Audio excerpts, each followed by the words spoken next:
Elle porte le nom du dieu romain de la guerre. Cette planète rouillée dans le ciel étoilé est depuis des siècles la source d'interrogation.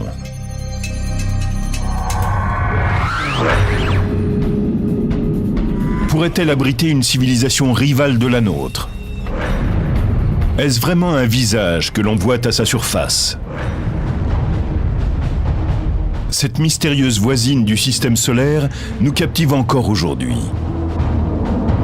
Elle pourrait être la base d'une future colonisation et conserve des secrets biologiques vieux de 4 milliards d'années. Mars, la planète rouge, détient peut-être la clé de notre avenir et celle de notre passé.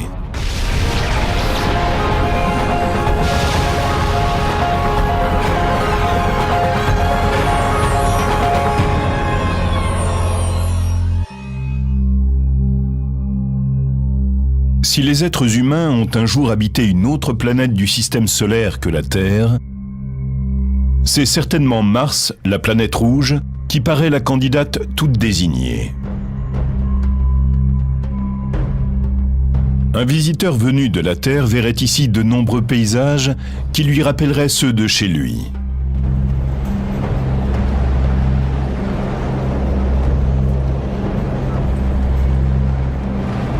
Comme le désert de Mojave, en Californie du Sud.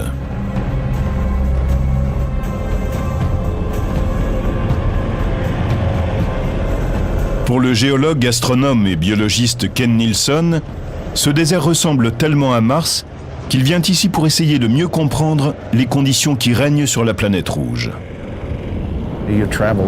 Quand vous vous promenez ici dans ces dunes, ce que vous voyez ressemble tout à fait au paysage que l'on trouve sur Mars.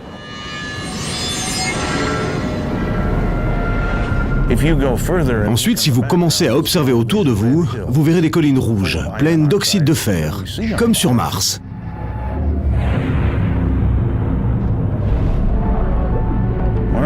Mars est pleine de fer oxydé, c'est-à-dire rouillé. Il se transforme en particules de poussière. Et en plus des dunes magnifiques, on y trouve une atmosphère rouge qui couvre parfois toute la surface de la planète. Il y a d'énormes tempêtes de poussière. Ce n'est pas pour rien qu'on l'appelle la planète rouge. Si une grande partie du sol martien ressemble à celui de la Terre, certains paysages géologiques dépassent tous ceux qu'on peut trouver sur notre planète.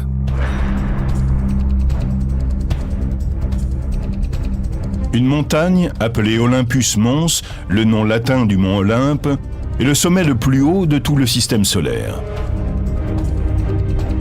C'est à l'heure actuelle un volcan en sommeil, qui s'élève à 25 000 mètres. Si vous dessinez l'Olympus Mons, et à côté l'Everest, et la grande île d'Hawaï, même en partant de la surface de l'océan, ces deux derniers ont l'air de petites collines comparées au sommet de Mars. Cette montagne est si vaste et sa base tellement immense que l'on peut être sur un de ses versants et ne pas se rendre compte qu'on est sur un volcan avant d'arriver au sommet.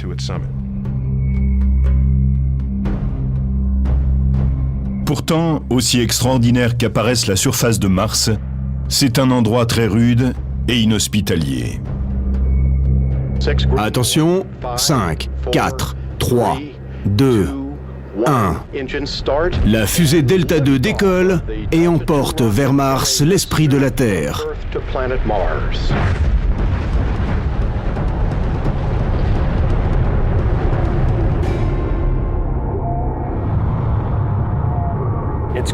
Elle est froide, sèche et désolée.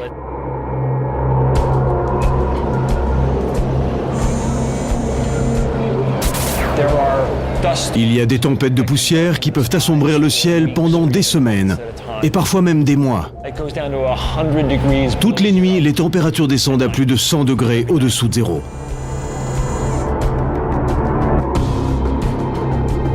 Ajoutons à cela que l'atmosphère ne contient pas d'oxygène. L'air martien et ses rares formations nuageuses sont presque entièrement composés de dioxyde de carbone. Ce n'est pas un endroit très sympa. Vous ne serez pas heureux là-bas.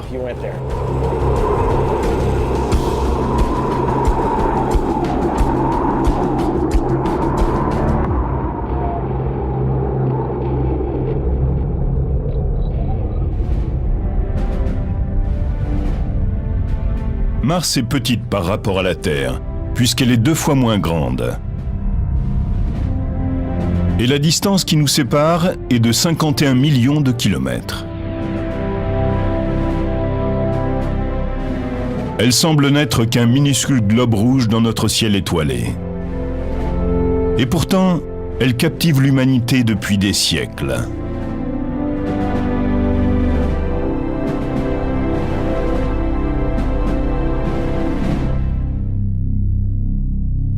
La planète tient son nom du dieu romain de la guerre.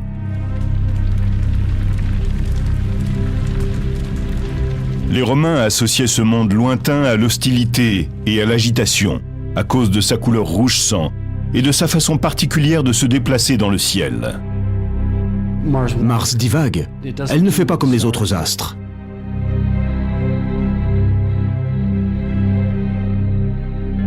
Parfois, elle semble même aller à reculons. Ce comportement a intrigué pendant des siècles les observateurs. Mais en 1514, l'astronome polonais Copernic décide d'étudier de près le mouvement planétaire, ce qui le mène à une compréhension révolutionnaire du système solaire. D'après les documents historiques, on pensait alors que la Terre était au centre de l'univers. Et puis Copernic est arrivé et il a dit « Non, la Terre n'est peut-être pas au centre de l'univers. L'explication de tout cela, c'est peut-être que tout tourne autour du Soleil. » Et dès l'instant où les planètes tournent autour du Soleil, on peut expliquer pourquoi la Terre semble dépasser Mars sur son orbite et pourquoi Mars semble divaguer dans le ciel. Elle a l'air d'avancer par là, puis dans l'autre sens. À l'époque où Copernic observait le ciel, Mars et la Terre suivaient leurs orbites respectives depuis 4,5 milliards d'années. Les deux planètes avaient eu le temps d'évoluer de façon très différente. L'une était devenue humide, chaude et riche en oxygène. L'autre sèche, froide et dépourvue d'oxygène. Pourtant, on pense qu'elles n'ont pas toujours été aussi dissemblables. Les scientifiques pensent aujourd'hui que le climat sur Mars a été assez chaud pour que l'eau irrigue abondamment sa surface. Quand on regarde les images satellites de Mars, on retrouve exactement ce qu'on a appris lors des premières missions. C'est-à-dire qu'on n'y trouve pas la moindre goutte d'eau. Pourtant, nous avons des preuves irréfutables de la présence d'eau par le passé. Tout le monde sait que l'eau, en s'écoulant sur le sol, quel qu'il soit, laisse des traces caractéristiques, celles des formations géologiques qui permettent à l'eau de se répandre. Or, quand on regarde les images satellites de Mars, on observe des traces de ce type, ce qui nous amène à la conclusion que Mars, autrefois, était sans doute plus chaude et plus humide qu'elle ne l'est aujourd'hui.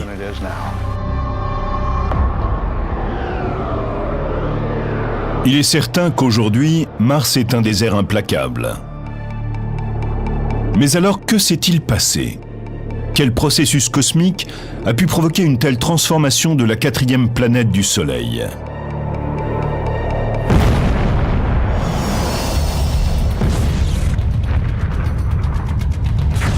L'histoire commence dès la naissance du système solaire. Il y a environ 4,5 milliards d'années, notre système solaire est né d'une supernova, ce phénomène qui, après l'explosion d'une étoile, diffuse une masse tourbillonnante de particules moléculaires et de gaz. Celle-ci, appelée nébuleuse, se refroidit progressivement, se condense et se sépare en anneaux de particules. Ces particules ont commencé à s'agréger petit à petit jusqu'à former des planètes. Ce processus d'agrégation a généré de la chaleur et les particules les plus lourdes ont coulé vers le centre de la masse accumulée. Mars est donc formé d'un noyau ferreux. Ce noyau en fusion a généré un puissant champ magnétique qui a entouré Mars comme d'un bouclier protecteur et bloqué les émissions nuisibles du Soleil.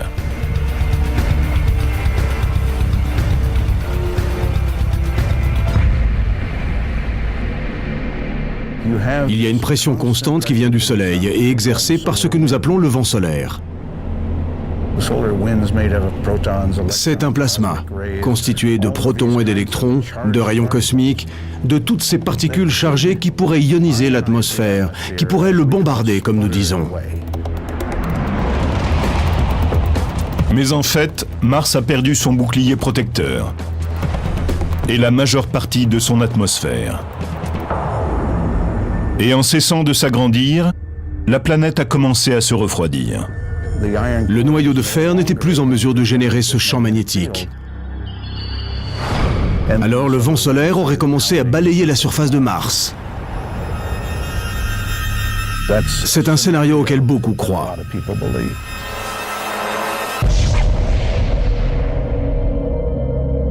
Avec la disparition de l'atmosphère, Mars a perdu son climat tempéré et la pression qui s'exerçait sur elle.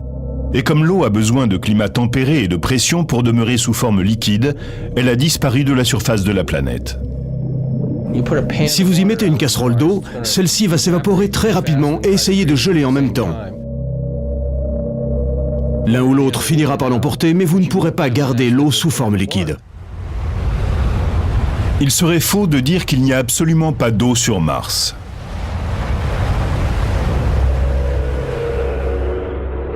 Si sous forme liquide elle ne peut rester sur Mars, il en va différemment pour l'eau gelée, la glace. Certains indices laissent penser qu'aujourd'hui encore, des tonnes de glace pourraient être stockées sous les calottes polaires de la planète. Le saint Graal de l'exploration spatiale est peut-être enfermé dans des glaçons.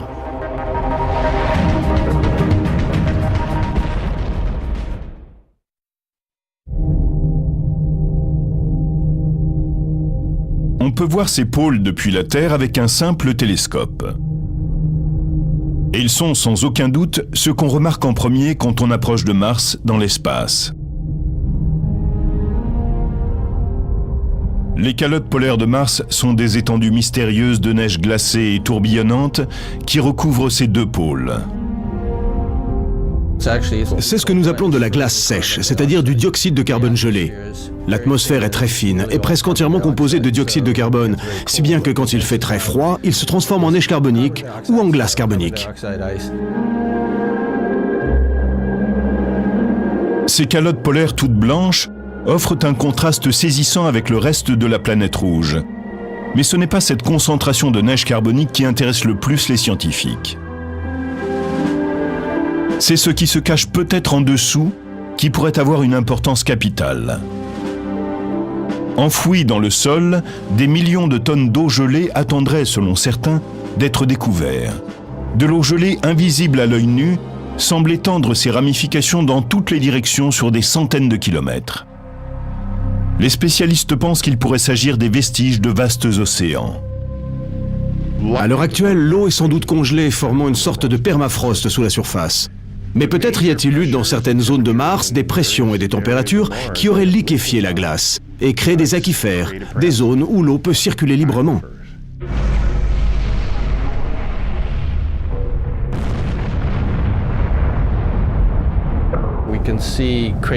On voit des cratères. On sait qu'un astéroïde a heurté Mars et projeté en l'air des tas de matériaux.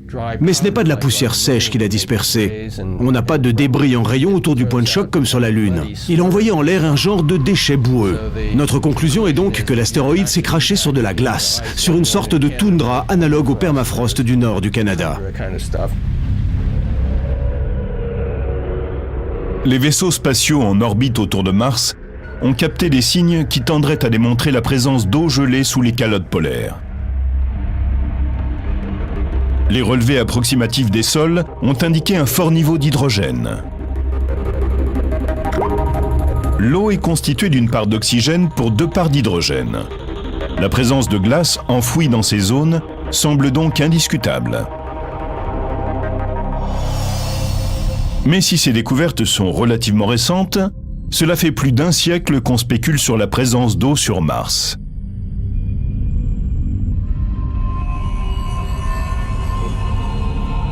Et le fait qu'elle ait pu permettre le développement d'une forme de vie douée d'intelligence a provoqué de vives inquiétudes au cours du XXe siècle.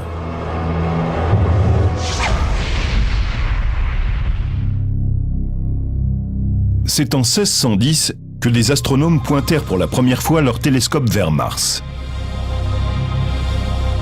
La technologie a fait depuis de grands progrès et l'image de la planète rouge se précise de jour en jour aux yeux des observateurs terriens. Mais en 1877, à travers leur télescope, les astronomes voyaient cette lointaine planète à la taille d'une pièce de monnaie qu'ils auraient tenue au bout de leurs bras tendus. En comparaison des moyens dont nous disposons aujourd'hui, tout cela n'est guère impressionnant, mais pourtant ces instruments ont permis au directeur de l'Observatoire de Milan, Giovanni Schiaparelli, de tracer un plan de la surface de Mars et de donner un nom à ses particularités géologiques. Il a observé le visage brumeux et changeant chaque nuit pendant des mois. Et il voit alors ce qu'il pense être un enchevêtrement de lignes à la surface de Mars. On comprendra plus tard que ce qu'il voyait n'était pas tout à fait ce qu'il y a là-haut, mais juste l'image qu'il percevait grâce à son télescope rudimentaire. Le célèbre astronome italien dessine ces lignes et leur donne un nom. Pour Schiaparelli, ces lignes étaient des canaux, mais il ne savait pas vraiment ce dont il s'agissait. Le nom italien qu'il leur a donné est canali. Cela aurait dû être traduit par chaîne, comme des chaînes montagneuses, mais ça l'a été à tort par canaux.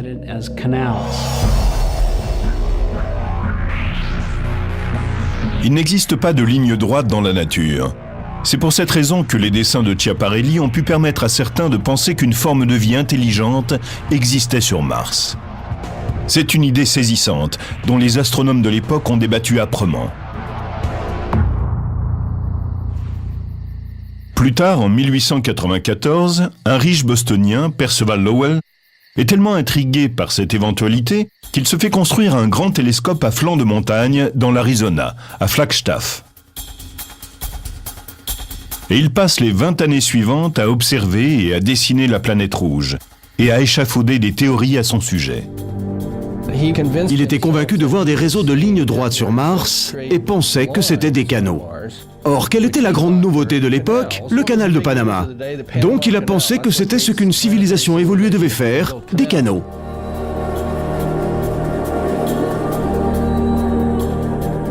Ceux de Mars auraient donc servi à transporter l'eau à partir des pôles. Il savait que la planète était froide, sèche et loin du Soleil, et il s'est dit, bien sûr, il faut déplacer l'eau pour vivre sur Mars. L'idée qu'il y avait une civilisation sur Mars a emballé tout le monde.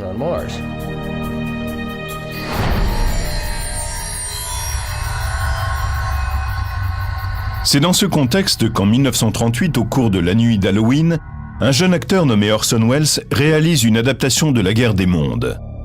Dans ce court roman de H.G. Wells, de sinistres martiens atterrissent sur Terre et causent des ravages. Et maintenant, nous retournons auprès de Carl Phillips à Grover's Mill. Oui, mesdames et messieurs, je suis là. Mon Dieu, il se passe quelque chose. Une flamme bondit du miroir et se dirige droit vers les hommes qui avancent. Ils se transforment en torches. Des milliers de gens croient réellement qu'une invasion martienne est en cours. Orson Welles est obligé de présenter ses excuses. Nous sommes bouleversés et vous exprimons nos regrets. Le malentendu est de courte durée, mais l'émission ne fait qu'alimenter l'imagination du public sur l'existence d'une forme de vie intelligente sur Mars.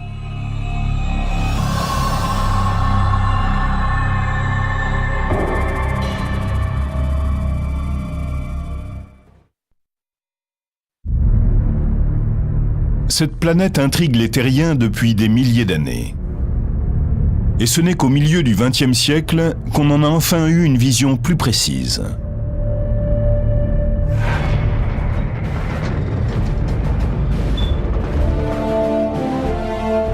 En 1964, la NASA, Administration nationale de l'aéronautique et de l'espace, lance un petit vaisseau d'exploration vers la planète rouge.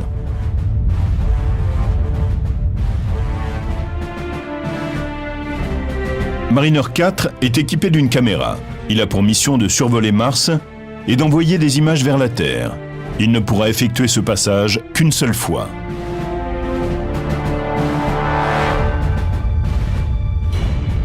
Les scientifiques sont impatients et en même temps anxieux à l'idée de ce qu'ils vont bien pouvoir observer. Allait-on voir des villes, des canaux, des forêts? Moi, je n'ai vu que des cratères. Les images qu'on a reçues étaient très floues et montraient simplement des cratères, comme sur la Lune. C'est une immense déception. Les images de Mariner 4 montrent une planète sèche, couverte de cratères, désertique, une planète qui semble morte. Elle était comme la Lune, avec un peu d'air qui soulevait la poussière. L'enthousiasme soulevé par l'exploration de Mars retombe pour un temps. Mais 6 ans plus tard, en 1971, la NASA envoie un autre vaisseau vers la planète rouge, Mariner 9. Cette fois, au lieu de n'effectuer qu'un seul passage au-dessus de Mars, il est conçu pour rester en orbite pendant plusieurs semaines, le temps d'établir une cartographie complète. L'effort est payant.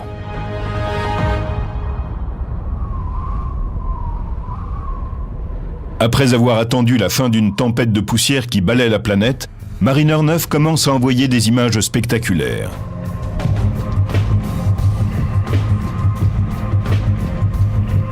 On découvre le dôme de Tharsis, une sorte de renflement situé non loin de l'équateur de Mars. Ce dôme est le résultat d'une activité volcanique importante sur un espace très concentré.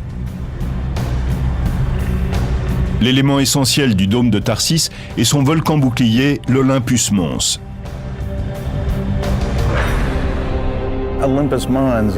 L'Olympus Mons est large de 540 km.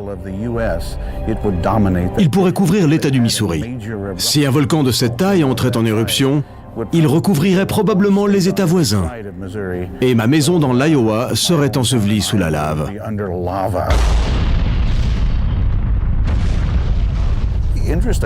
Ce qui est intéressant, c'est que nous pensons qu'il est constitué de 3 volcans séparés, ou en tout cas qu'il a explosé dans 3 directions différentes. Quand on le survole, on aperçoit 3 cratères bien distincts. C'est une immense découverte géologique.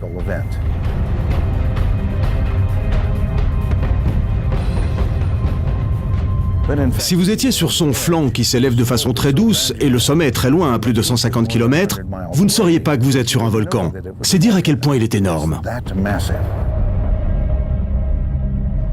Et l'Olympus Mons n'est pas le seul. À quelques centaines de kilomètres de là, vers le sud-est, on trouve 3 autres volcans placés en diagonale à intervalles réguliers. Et chacun d'entre eux est plus grand que n'importe quel volcan sur Terre. Mais aussi magnifique qu'elle soit, la région de Tharsis n'est pas le seul élément géologique spectaculaire découvert par Mariner 9.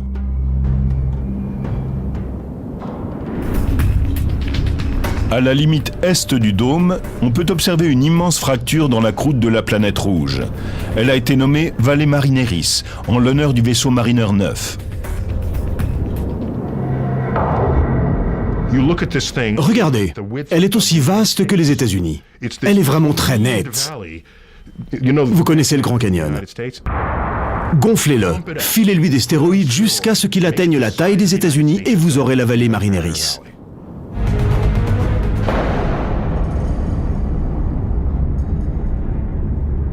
Le phénomène géologique à l'origine de cette immense faille à la surface de Mars demeure un mystère. Les scientifiques ne peuvent qu'émettre des hypothèses. Il y a une théorie qui me plaît bien. On trouve pas très loin un endroit qui s'appelle le dôme de Tharsis. Beaucoup de matériaux s'est accumulé là, de la lave et d'autres débris. C'est comme s'il y avait eu une énorme force de torsion qui s'était exercée et qui avait ouvert la croûte comme une fermeture éclair.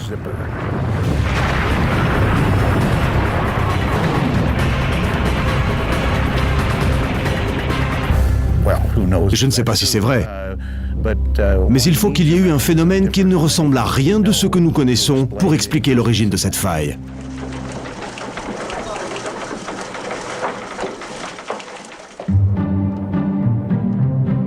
Après le succès éclatant de Mariner 9, l'étape suivante pour la NASA est de poser un vaisseau sur Mars. Les spécialistes sont impatients d'analyser la roche et les échantillons de sol et de chercher les indices d'une forme de vie.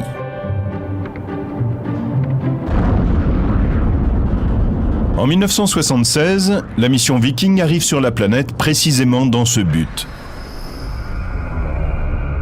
Elle emporte 2 sondes, L'une doit se mettre en orbite et cartographier le sol martien, l'autre est un module d'atterrissage équipé de robots.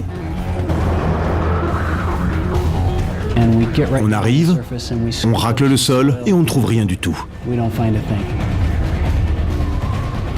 Mars a l'air d'être un endroit froid, sec et mort.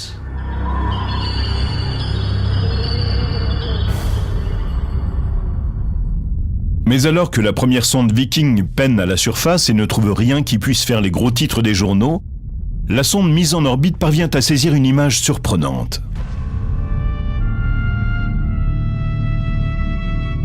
Alors qu'elle survole une zone appelée Sidonia, elle capture dans le faisceau de ses projecteurs une image d'une formation géologique qui ressemble à une figure humaine.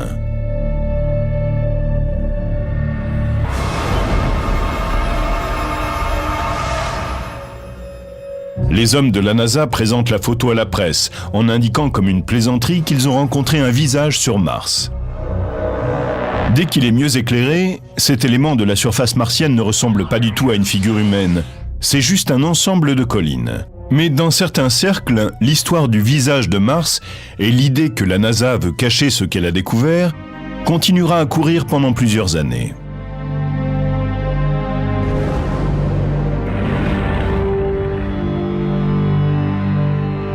D'un autre côté, les fans de Mars doivent affronter la dure réalité après la mission Viking. En l'absence de découverte biologique capitale, le projet de retourner sur la planète rouge perd de son intérêt.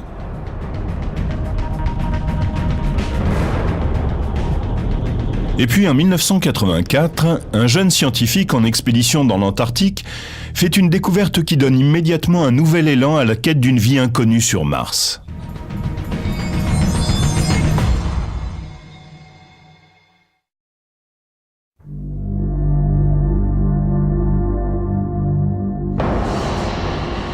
En décembre 1984, des géologues de la NASA partis en Antarctique pour recueillir les débris d'une météorite découvrent un curieux objet. Il s'agit d'une météorite d'une couleur inhabituelle, plutôt verte, alors que la plupart sont grises ou marron. De retour au centre de contrôle de Houston, où on stocke ce type de roche, elle est aussitôt étiquetée ALH 84001. Malgré sa couleur étrange, les spécialistes ont pensé qu'il s'agissait d'un morceau d'astéroïde. La roche a été classée parmi les météorites et elle est restée pendant 6 ou 8 ans mal identifiée.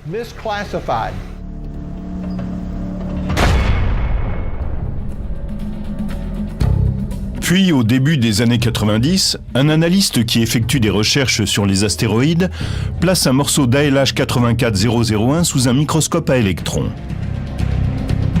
Il se rend vite compte qu'il n'est pas en train d'observer une météorite classique.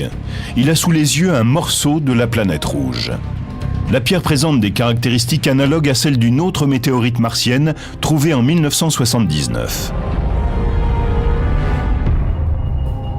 D'autres spécialistes commencent à étudier cet échantillon et sont stupéfaits lorsqu'ils découvrent ce qui ressemble à des globules de carbone. Car le carbone, du moins sur Terre, est la base même de la vie.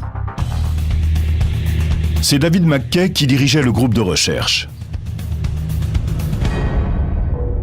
Ce qui a commencé à m'intriguer, ce sont les carbonates. Je me suis dit, hey, ces carbonates ont vraiment un drôle d'air, comment se forment-ils? On va aller voir ça de plus près. Un examen approfondi mène à une découverte encore plus surprenante. Le type de processus chimique à l'œuvre dans ces globules est associé sur Terre à la vie.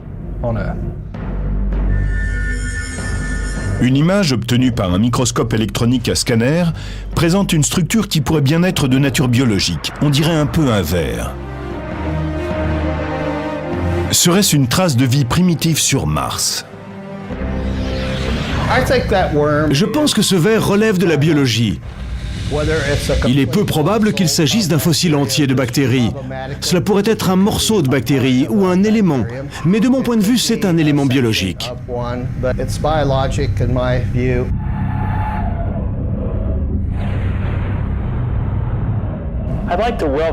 J'aimerais tout d'abord souhaiter la bienvenue à tous ceux qui se trouvent ici aujourd'hui. C'est un jour incroyable et très excitant pour moi. En 1996, après plus de 2 ans d'études, durant lesquelles 4 séries différentes de preuves ont été réunies, l'équipe est prête.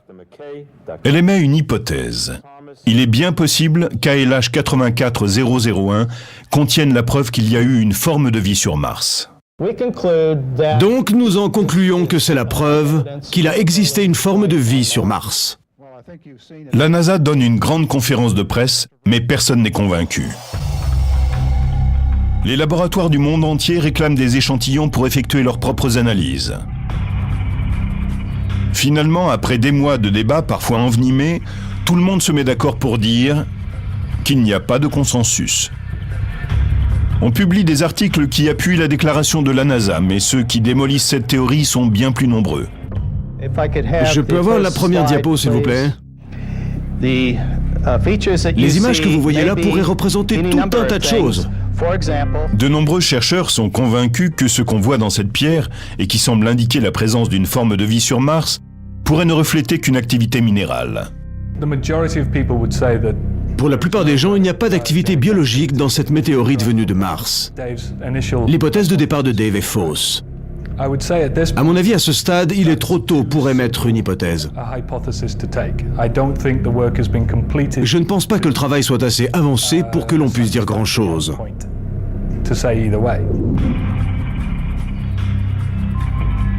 L'analyse de la météorite continue. Mais même si les chercheurs n'ont jamais pu confirmer qu'elle contenait des signes d'une vie sur Mars, elle aura relancé l'intérêt pour cette question.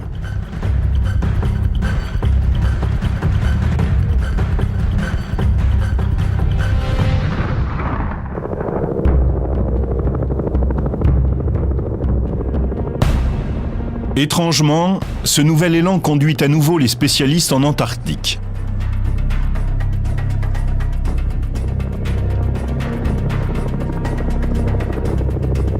Les conditions dans cette partie du monde ont beaucoup de points communs avec Mars. Les formes de vie qui subsistent dans des conditions aussi extrêmes pourraient nous éclairer sur la façon dont la vie a pu naître sur la planète rouge et à quel moment. Dale Anderson, astrobiologiste environnemental, se concentre sur le lit des lacs qui sont couverts à longueur d'année par une banquise très épaisse. La plupart des gens pensent qu'à cause de ces épaisses couches de glace, on ne trouverait rien que des pierres, et qu'il n'y aurait pas grand-chose, si ce n'est rien, au fond de ces lacs. La couche de glace qui empêche la navigation peut atteindre jusqu'à 5 mètres d'épaisseur. Mais plutôt que de l'ouvrir à l'explosif ou d'y percer des trous et de troubler son écosystème, Anderson et son équipe ont choisi une technique beaucoup plus respectueuse. C'est cet énorme rouleau de tuyaux de cuivre qui va permettre de pratiquer une ouverture. On le pose sur la glace, on fait passer un liquide chaud dans le tuyau et on le laisse s'enfoncer lentement, ça dure environ 24 heures. La glace fond et on obtient ce trou bien net qui nous permet de plonger.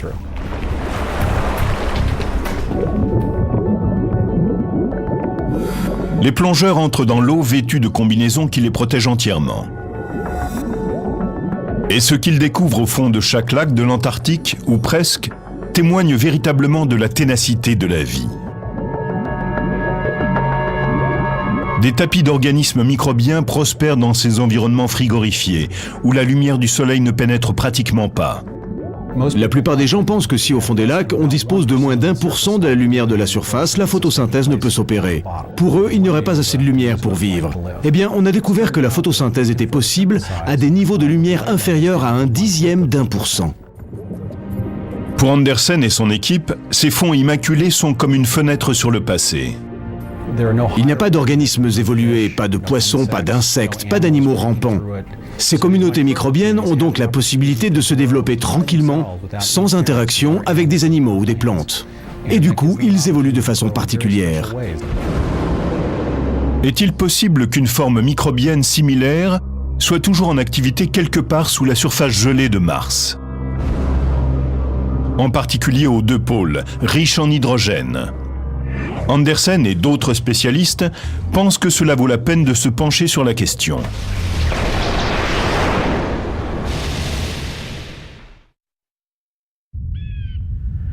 Attention, 10, 9, 8, 7, 6, 5, 4, 3, 2.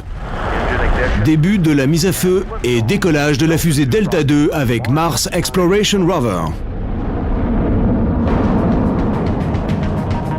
Au cours de l'été 2003, le Jet Propulsion Laboratory de la NASA livre 2 vaisseaux destinés à explorer la surface de Mars. Les missions sur la planète rouge ne peuvent avoir lieu qu'une fois tous les 2 ans, durant une fenêtre de temps courte et précise. Le lancement doit être programmé de manière à ce que le vaisseau et la planète arrivent au même moment en un point spécifique de l'orbite de Mars.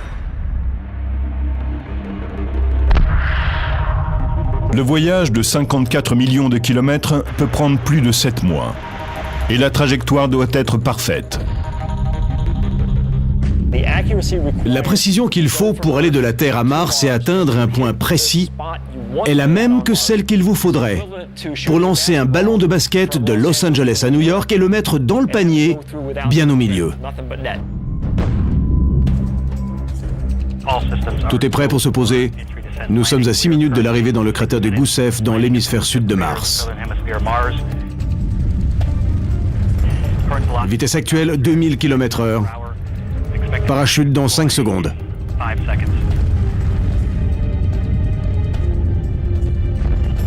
Parachute en place.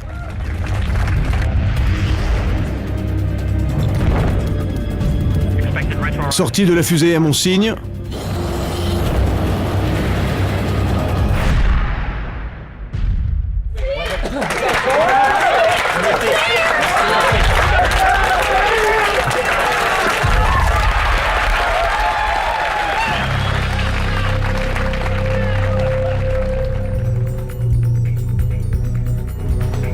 Les vaisseaux spatiaux sont en fait des robots explorateurs conçus pour sillonner la surface de Mars et fouiner un peu partout.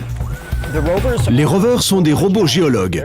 Leur fonction, c'est d'être nos yeux, nos pieds, nos mains à la surface de Mars. Nous découvrons la planète à travers eux. Ils peuvent se déployer, toucher les rochers. Ils ont un appareil pour gratter la roche. On l'appelle le RAT. C'est un outil abrasif équipé d'une pointe en diamant. Il nous permet de creuser à l'intérieur d'une pierre et de voir ce qui s'y trouve. Ils ont des capteurs au bout de leurs bras. C'est comme s'il y avait un microscope qui pouvait nous décrire en détail ce qu'ils voient. On a donc toute une foule d'instruments similaires à ceux dont un géologue voudrait disposer s'il était sur le site. Les robots rovers ont été nommés Spirit et Opportunity. Aujourd'hui encore, ils explorent des régions de Mars qui sont à des centaines de kilomètres les unes des autres. Spirit a atterri dans une zone appelée le cratère de Gusev. On pense qu'il s'agit du lit d'un lac asséché. Donc, si l'eau qui s'y trouvait autrefois abritait des formes de vie, il pourrait un jour en retrouver les traces. Opportunity s'est posé dans une zone qu'on appelle Meridiani Planum. Cet endroit suscite des interrogations, car il recèle une couche ancienne d'hématite, un oxyde de fer qui, sur Terre, se forme habituellement dans un endroit qui contient de l'eau à l'état liquide. Jusque-là, aucun des robots n'a trouvé de signe de vie. Mais Spirit comme Opportunity ont découvert des indices qui tendraient à prouver qu'un jour, l'eau coulait en abondance à la surface de la planète Mars. On a vu des endroits où l'eau a détrempé les pierres sous la surface. D'autres où l'eau a jailli à la surface et a coulé en creusant des petits sillons qui sont toujours gravés dans la roche des milliards d'années plus tard. Mais aucun robot n'est allé assez près de cette sorte de toundra qui couvre actuellement l'eau gelée des pôles. C'est l'objectif premier de la nouvelle mission lancée à l'été 2007.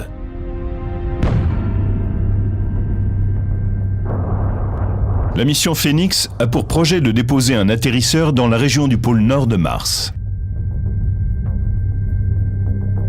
Celui-ci dispose d'un bras équipé d'une pelle, à l'aide duquel il creusera le sol de la planète. C'est Peter Smith de l'Université d'Arizona qui dirige le projet. Notre mission scientifique est entièrement consacrée à la compréhension des propriétés du sol, de son interaction avec la glace, des propriétés de la glace même et de son interaction avec l'atmosphère. Nous n'avons qu'une possibilité pour l'étudier, c'est d'utiliser le bras du robot comme une petite pelle. Il va creuser une petite tranchée et nous fournir des échantillons de glace et de sol. Et avec un peu de chance, des échantillons de sol humide, si on peut en trouver. Ensuite, on analysera ces échantillons avec des instruments sur le pont de notre vaisseau spatial.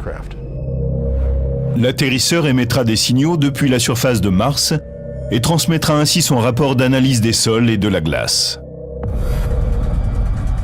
Mais avant même que Phoenix ait le temps de décoller, un nouvel épisode prend place dans la saga de l'eau martienne.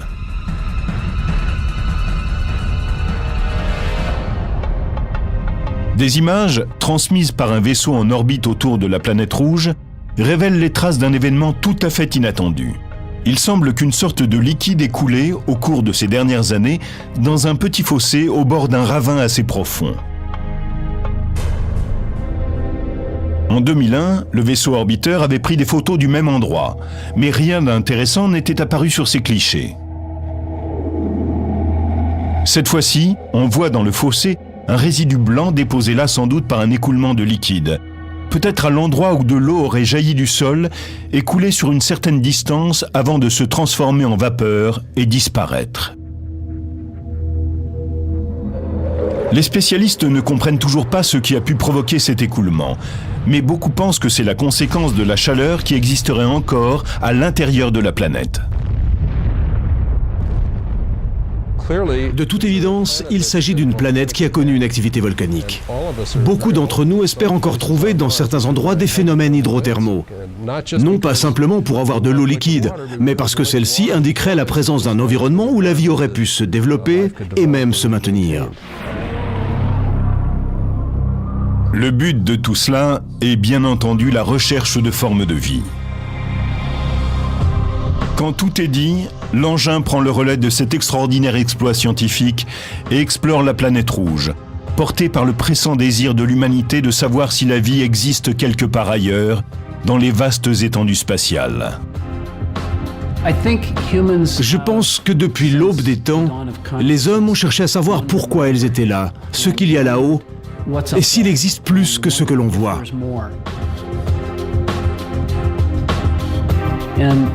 Y répondre ouvrirait de nouvelles perspectives. D'une certaine façon, cela nous renseignerait sur la place que nous occupons dans l'univers. Trouver la vie sur Mars pourrait également nous aider à comprendre les origines de la vie sur notre propre planète. Il pourrait exister dans le cas de Mars et de la Terre une relation particulière. Si la vie s'est développée sur Mars, c'est peut-être que les conditions y étaient favorables mais ne l'étaient pas sur Terre. Mars aurait ensemencé notre planète, peut-être à travers des collisions de météorites. Des morceaux de Mars seraient arrivés sur Terre.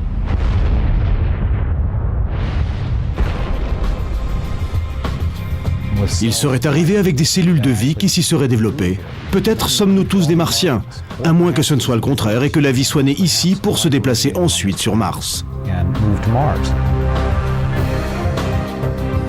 Si on trouve une preuve de vie sur Mars, sachant que la vie existe aussi sur la Terre, c'est qu'il y en a probablement ailleurs. Dans ce cas, l'univers serait sans doute indissociable de la vie. Et dans le cas contraire, nous pourrions nous sentir uniques en notre genre.